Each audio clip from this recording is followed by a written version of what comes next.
donc la CFDT. Merci, Monsieur le Président. Peut-être juste avant de rentrer dans le moment d'échange de questions, souligner peut-être quelques points saillants qu'on souhaite mettre en exergue au niveau de la CFDT. Premier élément qu'on souhaite déjà souligner, c'est un paradoxe. Voilà, clairement. À notre sens, aujourd'hui, nous sommes dans un moment, dans une des politiques publiques qui sont paradoxales, voire même contradictoires, puisque d'un côté, nous avons effectivement l'obligation de transition écologique, l'urgence climatique qui se rappelle à nous. Je pense qu'effectivement, on a encore tous des exemples en tête avec l'été qu'on vient de passer. Et on voit effectivement des engagements, des stratégies, des objectifs qui sont de plus en plus forts, que ce soit au niveau de l'Union européenne, mais également de la France.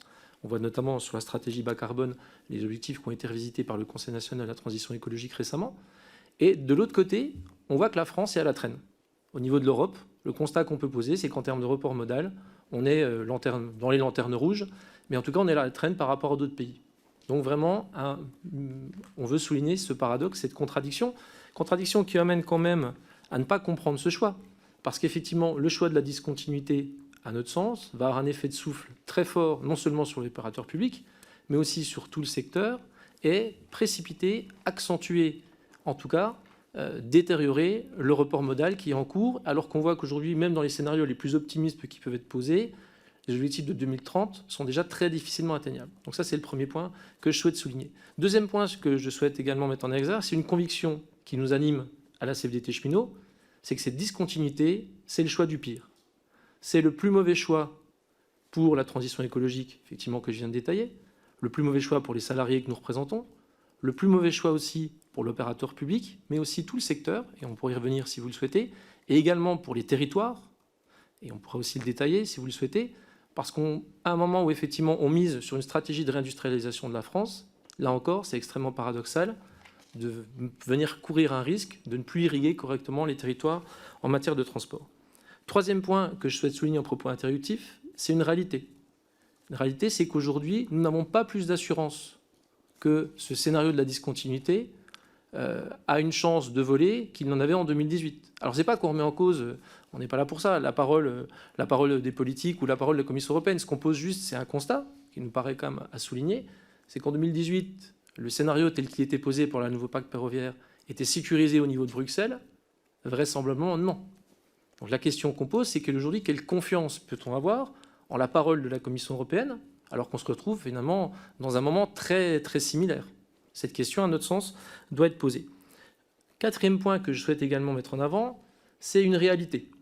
Réalité qu'aujourd'hui, quand on parle de fret ferroviaire, on voit souvent par un prisme, qui à notre sens n'est pas le bon prisme d'entrée, c'est-à-dire l'angle de ce que ça coûte. Mais on oublie souvent aussi l'angle de ce que fret rapporte à la collectivité. Aujourd'hui, on a effectivement ces 5 milliards qui sont un petit peu ancrés dans le paysage avec ces griefs de la Commission européenne qui superposent différents montants financiers qui amènent à ces 5 milliards 4.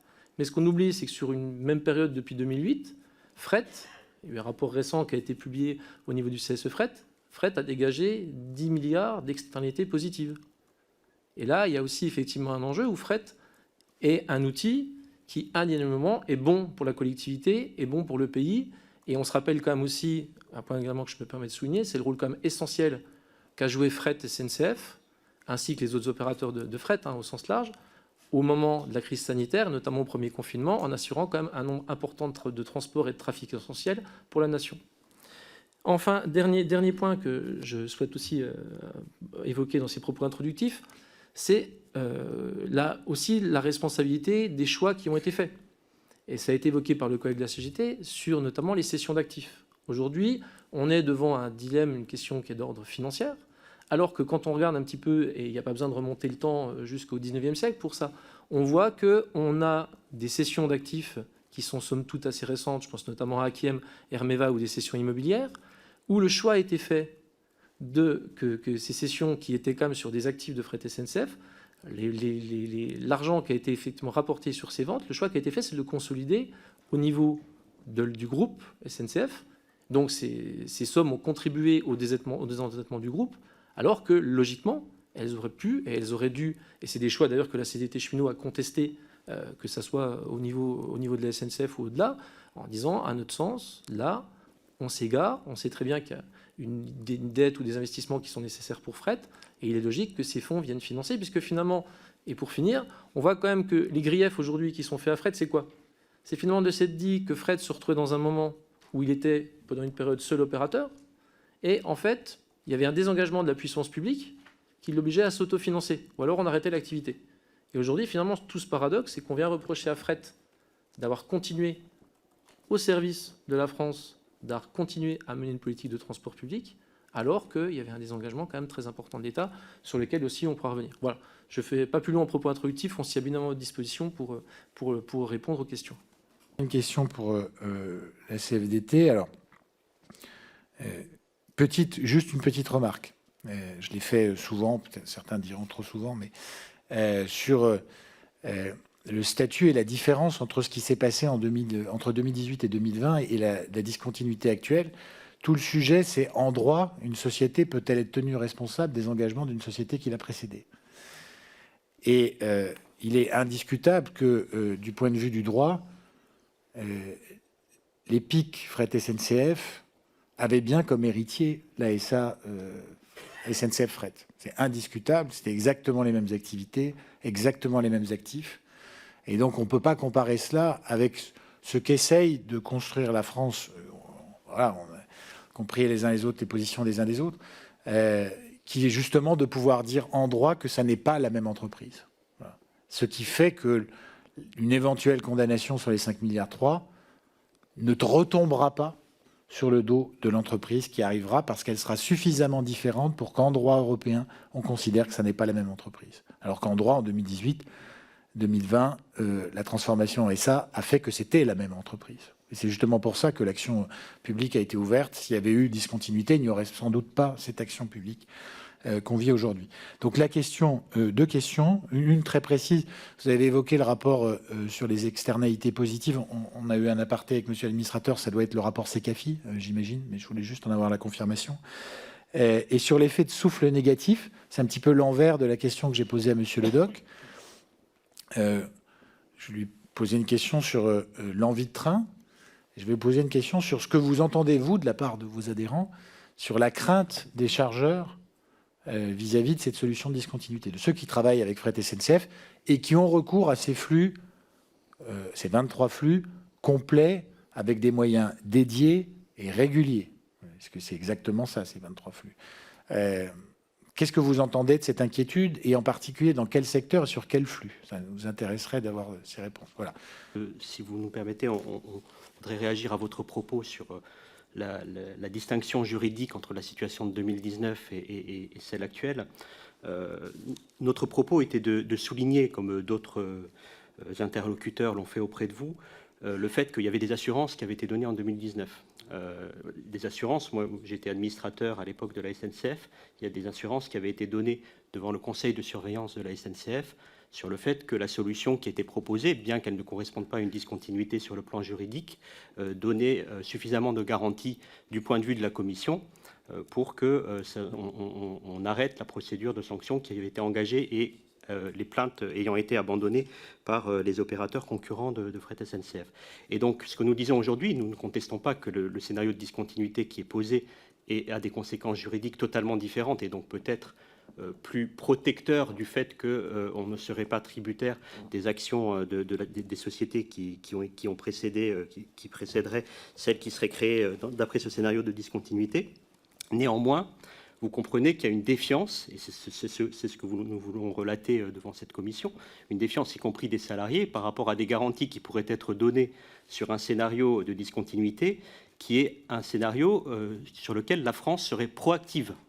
C'est-à-dire qu'en fait, on n'a aucune assurance aujourd'hui formelle de la Commission européenne selon lesquelles ce scénario de discontinuité suffirait à la Commission européenne. Et en tout cas, du point de vue des salariés, si vous voulez, les engagements passés ont laissé des traces, indépendamment de la distinction de la situation juridique qui est celle que vous mentionnez. Et par ailleurs, je dirais que ce scénario de défiance, ce sentiment de défiance, il est accentué justement par la réalité de ce que veut dire un scénario de discontinuité, comme vous le soulignez, c'est-à-dire que n'étant pas tributaire de ce qu'était la société, l'EPIC SNCF Mobilité avant 2019, on ne pourra appliquer l'article de la loi devenu dans le Code des Transports, le L 2101-1-2, à savoir que toute filiale créée par le groupe public dans le périmètre existant au 31 décembre 2019 emporte un certain nombre de continuités de droits pour les salariés. Donc ce que vous dites, c'est que le scénario de discontinuité, dans la mesure où on n'est pas héritier de ce qui s'est passé auparavant, ne permettrait pas d'appliquer la continuité du cadre social tel qu'il a été prévu par la loi. Et donc ça accentuera ce sentiment de défiance. Et quand on parle de développement du fret ferroviaire, ou en tout cas du maintien des trafics, et ça fera la transition avec la réponse que va vous apporter Pascal Couturier, on ne le fera pas sans les salariés. Il faut se rendre compte que la transition écologique qui se base dans le domaine des transports, en partie sur du report modal, et pour le transport de marchandises, dans les prévisions, les projections du secrétariat à la planification écologique, c'est quand même 4 millions de tonnes de CO2 sur les 19 millions d'économies qu'on doit viser en 2030, le report modal. Ça suppose en fait que les salariés restent, voire qu'on en recrute.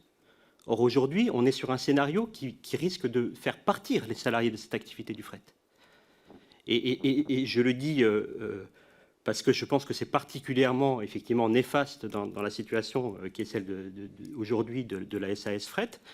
Mais ça s'ajoute finalement à une tendance qui est beaucoup plus lourde, c'est-à-dire qu'on a un déficit d'attractivité aujourd'hui des métiers du transport, notamment des métiers du transport public et aussi du transport collectif de voyageurs, et que là, s'agissant du fret, on est en train par cette démarche proactive de la France qui ne donne aucune assurance, de décourager finalement les salariés alors même qu'on a ce déficit d'attractivité.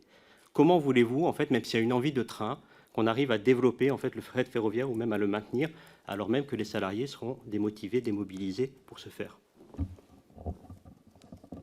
Alors, Monsieur le Président, par rapport à... Oui, merci. Monsieur le Président, par rapport à votre question, plusieurs éléments de réponse. Déjà, premier point à souligner, on l'avait dit d'ailleurs au ministre, le gouvernement ne peut pas s'engager à la place des chargeurs. Moi, un chargeur, c'est industriel, il fait ses choix, il fait des choix économiques, il fait des choix financiers. Et ce qu'on sait par contre, c'est que dès l'instant où vous mettez en place ce genre de scénario, vous induisez un momentum où les chargeurs se réinterrogent. C'est-à-dire qu'il peut y avoir des décisions qui étaient peut-être dans les cartons, qui se précipitent, des choses qui avancent. Voilà. Et c'est l'occasion en tout cas de dire, potentiellement je m'interrogeais à basculer sur un autre mode de transport. Voilà. La discontinuité, elle peut être accélératrice de décisions. Ça, c'est un constat. Autre constat qu'on fait, c'est qu'aujourd'hui, on a un tout petit peu, on commence à avoir une certaine vision sur un peu comment aujourd'hui ces 23 flux seraient reportés. On peut poser plusieurs constats là encore. Premier constat déjà, c'est qu'il y a certains chargeurs qui vont activer la clause de 6 mois. Pourquoi ? Soit ils n'ont pas pris leur décision, ou soit aussi, ce qu'il faut aussi souligner, c'est qu'ils ne sont pas forcément mécontents du service, au contraire, qu'ils leur refaire par fret SNCF. Voilà. On sait qu'aujourd'hui, et c'est quelque chose comme qui est constaté, il y a un engagement extrêmement fort des cheminots de fret SNCF en faveur du fret ferroviaire. Il y a une force des collectifs de travail qui est quand même indéniable. Et je pense que, je l'ai souligné tout à l'heure, pendant la crise sanitaire, la SNCF, d'une manière assez large, mais aussi côté fret, a fait la démonstration qu'elle est une entreprise extrêmement résiliente et qui, par essence, avait une valeur de service public qui était intrinsèquement dans tous les cheminots. Voilà. Et il y a ça aussi, je pense, que les chargeurs constatent.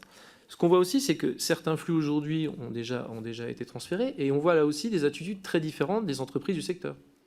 Certains, entre guillemets, sont peut-être un petit peu précipités pour aller reprendre les trafics, et d'autres sont beaucoup plus prudents, voire même très timorés. Pourquoi ? Parce qu'ils savent qu'ils s'y sont déjà un peu frottés à ces trafics. Les trafics du combiné, ce n'est pas les trafics les plus simples à opérer. C'est des trains qui sont suivis, c'est des trains où il y a des exigences extrêmement fortes des clients. Et surtout, Fret SNCF a un atout, c'est le caractère mutualisé de ces activités qui lui donne des capacités en termes de réactivité d'entreprise que certaines entreprises concurrentes n'ont pas pour gérer les aléas de production. Donc vous comprenez qu'à travers ma réponse, on n'est pas là pour vous dire tel ou tel chargeur. D'ailleurs, on sait très bien qu'il y a des décisions qui se prennent qui ne sont même pas en France en réalité. Parce qu'on rappelle que de nombreux clients de fret, aujourd'hui, c'est des multinationales ou des entreprises dont les sièges sociaux ne sont pas forcément en France. Par contre, ce qu'on veut aussi souligner, c'est qu'en ce moment, on est dans un moment qui est compliqué pour les salariés. De par ce choix aussi, potentiellement, on a du mal à avoir clair sur les choix des industriels, sur les choix des chargeurs, et en corollaire, les risques psychosociaux, l'impact sur les salariés est quand même exacerbé. Pourquoi ? Parce que c'est extrêmement compliqué aujourd'hui de pouvoir prévoir une gestion prévisionnelle de l'emploi, de voir un petit peu quel dispositif effectivement de mobilité, notamment interne, on pourrait mettre en place quand vous n'avez pas la vision sur les charges de travail que vous allez avoir opérées à partir du 1er janvier. Aujourd'hui, on est dans ce moment-là. Et ce moment-là, il accentue le caractère anxiogène de cette discontinuité. Mais on vous développera peut-être quand même, voilà, pour redire un petit peu aussi comment ça s'est passé à hauteur de salariés. avec des mois où on rappelle que tout ça, ça n'a été que finalement à l'état de rumeur. Voilà. Donc les gens en ont déjà quand même considérablement souffert avant qu'effectivement le sujet arrive. Et on voit qu'il y a eu une phase de stupéfaction, voilà, une phase d'étonnement, qui aujourd'hui laisse la place à une phase beaucoup plus de colère. Voilà, par rapport à une décision où au final, je vous l'ai dit tout à l'heure, le constat qu'on commence, en tout cas que nous on porte et que je pense qu'on commence à se rendre compte, c'est que tout ça, à la fin, ça va aboutir à quoi? C'est moins de trains qui vont coûter plus cher dans un moment où l'argent public se fait rare. Enfin, pour finir, et je le disais tout à l'heure, voilà, je pense que ce qu'on doit aussi mesurer, c'est, je le citais tout à l'heure, c'est l'effet de souffle sur le secteur. C'est-à-dire, à un moment, on voit certaines entreprises qui, effectivement, on peut dire clairement, le vieil adage, le bonheur des uns, enfin, le malheur des uns peut faire le bonheur des autres. Pour autant, certaines sont plus prudentes et se disent que finalement, ce qui se passe pour l'opérateur historique, il peut y avoir un phénomène de désimbrication qui est beaucoup plus important sur le secteur et qu'au final, on accélère une phase de report modal qui finalement est préjudiciable à l'intégralité du secteur. Mais ça, on pourrait y revenir, notamment quand vous regardez un petit peu l'écosystème aujourd'hui des entreprises ferroviaires, on voit que certaines ont trouvé finalement un point d'équilibre sur des marchés de niche, par exemple, sont sur une taille organique qu'elles n'ont pas forcément envie de voir se développer. Et en gros, il y a, on va dire, il y a une concurrence qui est là, mais qui se passe dans un cadre, quand même pas forcément dans un cadre de lutte au couteau, et avec des gens qui aussi voient quand même ce qui se passe pour fret en se disant finalement, moi, il pourrait y avoir aussi des impacts. En tout cas, s'il y a un risque de report modal, moi, j'en paierai aussi les conséquences. Merci. Là, c'est vous qui, de loin, avez dépassé le temps de parole des autres organisations syndicales. Donc, on s'en souvient. Juste une remarque pour Monsieur Mariani. Il est évident qu'une remarque qu'on fait sur une notion de discontinuité en droit au regard du droit européen de la concurrence ne vaut pas sur une notion de discontinuité en droit quand on parle de droit du travail français ou de code des transports. Donc, juste une minute pour répondre aux questions du rapporteur. D'abord, pour vous dire, on pourra vous le mettre par écrit, a été créé à l'époque, en 2019, un groupe de travail des administrateurs à l'initiative du directoire du groupe public ferroviaire. Ces réunions n'ont pas donné lieu à des comptes rendus, mais j'ai sous les yeux les notes qui avaient été prises par les administrateurs, dont je faisais partie, et qui disaient que le dispositif avec l'unité d'affaires fret, avec un compte de dette séparé mais situé dans la SA Holding, avait été présenté à l'époque à la Commission européenne. Alors les trois possibilités rappelées par Monsieur Ledoc notamment avaient été explicitées sur ce que pouvait faire la Commission. Mais ce qui avait été dit à l'époque, c'est que ce dispositif a été présenté à la Commission européenne et n'a pas suscité d'observation. Par ailleurs, l'État pourra s'opposer aux décisions de la Commission. Et tout ça a été évidemment corroboré par une position de l'État, puisqu'on avait des rencontres à l'époque avec le ministre des Transports, qui était Jean-Baptiste Djebari, qui nous avait dit qu'évidemment le scénario de discontinuité n'était pas son scénario préféré et que l'État se positionnerait contre une décision de la Commission qui viendrait remettre en cause cette position actuellement exprimée de neutralité, en tout cas qui nous était relatée comme telle. Voilà, et pour exactement les signaux qui avaient été envoyés. Et effectivement, on n'a pas eu ensuite de situation intermédiaire où un scénario de discontinuité aurait été préparé avec nous. C'est-à-dire qu'à un moment donné, on est arrivé avec, finalement, ça sera la discontinuité. Donc voilà, en résumé.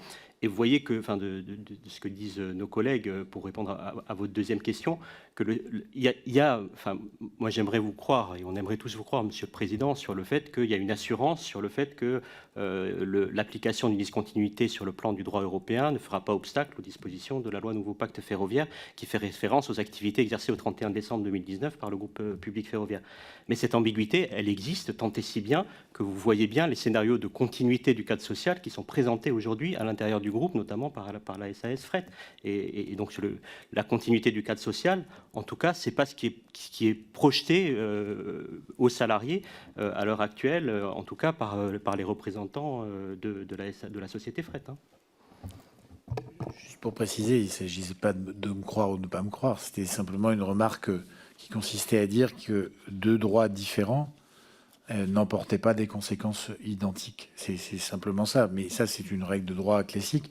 Moi, je n'ai pas pris d'engagement. Je ne suis pas en situation de prendre des engagements sur quoi que ce soit, sur le sac à dos social des salariés de Fret SNCF. Ça se saurait. Merci, Monsieur le Président. Peut-être plusieurs éléments de réponse. Je vais faire peut-être un premier paquet autour des enjeux écologiques. Alors oui, effectivement, on parlait tout à l'heure de conviction. Je pense que le ferroviaire, aujourd'hui, l'urgence climatique joue clairement pour lui. Pourquoi? Parce que le ferroviaire, il a des atouts indéniables. Alors le premier, il a été rappelé, c'est un enjeu aujourd'hui, il est faiblement, il émet peu de CO2, mais au-delà de ça, il y a des atouts qui vont rester, parce qu'on voit qu'aujourd'hui, d'autres modes de transport sont en train de se transformer, il y a des nouvelles technologies qui se mettent en œuvre, voilà, l'hydrogène, l'électricité par exemple, mais au-delà de ça, le ferroviaire gardera des atouts indéniables, aussi d'un point de vue, par exemple, énergétique. C'est-à-dire, la physique joue pour le ferroviaire. Aujourd'hui, le contact rail-roue sur un rail, on a besoin de très peu d'énergie en fait pour déplacer un convoi ferroviaire par rapport à d'autres modes de transport. On gardera au-delà des débats sur le fret, par exemple, des enjeux aussi sur le mass transit pour faire de la décongestion des grandes villes. Enfin voilà, donc le ferroviaire, effectivement, dans ce momentum écologique, il a des atouts certains. Pour autant, aujourd'hui, si on veut le développer, peut-être 4 points. Déjà, il faut un réseau qui soit performant. Et là, ça renvoie effectivement à la question des investissements du réseau qui ont été insuffisants. On pourra en parler assez longuement sur le désengagement de l'État qu'on a vu quand même au fil du temps dans notre pays, qui a conduit quand même à ce qu'on prenne un retard quand même assez important. Quand on voit aujourd'hui, par exemple, en matière de fret, on a quand même beaucoup de difficultés à avoir des itinéraires dédiés au fret, ce qui n'est pas le cas, par exemple, de pays comme l'Allemagne. On a des problèmes de congestion des grands nœuds ferroviaires. On a encore des trains de fret aujourd'hui qui traversent des grandes gares, par exemple Lille, Lyon, voilà, ce qu'on n'a plus dans d'autres pays étrangers. On a un sujet aussi sur des investissements, par exemple, en matière de signalisation, sur le RTMS, donc pour pouvoir effectivement avoir plus de trains qui circulent, augmenter les flux. Donc toutes ces questions-là, il y a effectivement le premier volet qui est un volet d'investissement qui aujourd'hui n'est pas suffisant pour pouvoir effectivement répondre aux enjeux. Deuxième élément, c'est la question des territoires. On en parlait tout à l'heure. On voit qu'effectivement d'autres pays qui ont été cités en exemple, il y a des politiques qui sont beaucoup plus... On a un centre de gravité qui est quand même beaucoup plus proche des territoires et on voit qu'effectivement les politiques publiques, je prends par exemple l'exemple de la Suisse, elles se dessinent, elles se décident au niveau territorial en associant pas mal d'acteurs. Et on voit aujourd'hui qu'en France, on a un certain nombre d'initiatives qu'on peut juger comme intéressantes, où notamment on voit des contrats d'investissement qui associent l'État, les régions, mais aussi les chargeurs. Tout simplement, comme ça prémunit un petit peu le risque. Quand vous avez, par exemple, je prends l'exemple de carriers ou de céréaliers, on doit rénover des voies de service pour pouvoir venir desservir, par exemple, un silo ou une carrière. Effectivement, une fois que l'industriel s'est engagé sur des investissements comme sur un temps assez long, avec une aide de la région, une aide de l'État, on voit qu'effectivement, derrière, il est peut-être moins enclin à faire du report modal parce qu'il a aussi des investissements qu'il va falloir qui rentabilisent. Voilà. Et ça, c'est des éléments sur lesquels aussi en France, on est peut-être plus en retard. En tout cas, nous, ce qu'on voit, et on l'a dit tout à l'heure, dans le scénario de la discontinuité, il y a un risque aussi de dégrader ce maillage territorial. Déjà aujourd'hui, quand vous faites un peu la vision territoriale de fret SNCF en France, et même du transport, on voit que le centre ne circule plus partout. Il y a une partie du territoire aujourd'hui qui n'est plus du tout desservie, notamment l'ouest de la France. Voilà, c'est une réalité. Donc si on veut à un moment remettre des trains, il y a un risque avec cette discontinuité, c'est que le modèle économique qu'on a aujourd'hui, et vous le citiez tout à l'heure, Monsieur le Président, en rappelant effectivement qu'on avait une MOP qui était positive en 2022-2021, mais également un cash flow libre qui était à l'équilibre, c'est-à-dire pas de dette, ce qui permettait effectivement de financer les investissements, et qui était basé, un modèle actuel, qui était basé comme sur un triptyque, qui était d'un côté un développement des trafics, mais un développement des trafics conjugués entre d'un côté des trafics du combiné et des trafics de wagons isolés, voilà, de gestion capacitaire. Et ce modèle-là, aujourd'hui, on vient quand même le bousculer et qui permettait quand même, d'ici 2030, en tout cas tel que les objectifs étaient posés, d'avoir une stabilité. Stabilité, si on avait pour le coup aussi un maintien des subventions publiques, qui est quand même effectivement un peu l'alpha et l'oméga, et une stabilité des effectifs de production. Voilà, ce qui était quand même un peu quelque chose qui était posé. Aujourd'hui, on voit que la discontinuité, elle vient bousculer ce modèle. Et si on zoome un peu au niveau du territoire, pour nous, elle présente un risque. C'est quand demain, vous allez vous retrouver à devoir un peu optimiser, on vous impose des objectifs de productivité tels que la modélisation est faite là, pour les deux nouvelles filiales, il y a un risque que vous renonciez à certains trafics qui sont compliqués à capter, qui sont peu rentables, au profit de trafics plus faciles à opérer. Voilà. Et ça, c'est un risque qu'on accentue encore à notre sens, cette fracture territoriale qui est déjà là, et il suffit de regarder aujourd'hui la carte des dessertes fret ferroviaires, on s'aperçoit que la France n'est pas irriguée de la même manière. Ça, c'est une question qui est essentielle. Troisième élément, bien évidemment, je l'ai évoqué à travers le modèle économique, c'est avoir un opérateur qui est robuste. Et nous, côté CFDT, on considère qu'une entreprise, pour qu'elle se porte bien, il faut à la fois qu'elle conjugue des enjeux économiques et des enjeux sociaux. Voilà. Pour répondre un peu à la question tout à l'heure de monsieur le rapporteur, sur la partie cadre social, aujourd'hui, on reverra au dossier qui avait été transmis aux élus CSE le 29 mai, où clairement la continuité du cadre social n'est pas assurée, puisque dans ce dossier, l'entreprise a clairement indiqué qu'il y avait maintien du statut du régime spécial de retraite et de prévoyance, mais que d'autres éléments du cadre social, notamment l'organisation du travail, les contours des métiers, seraient adaptés.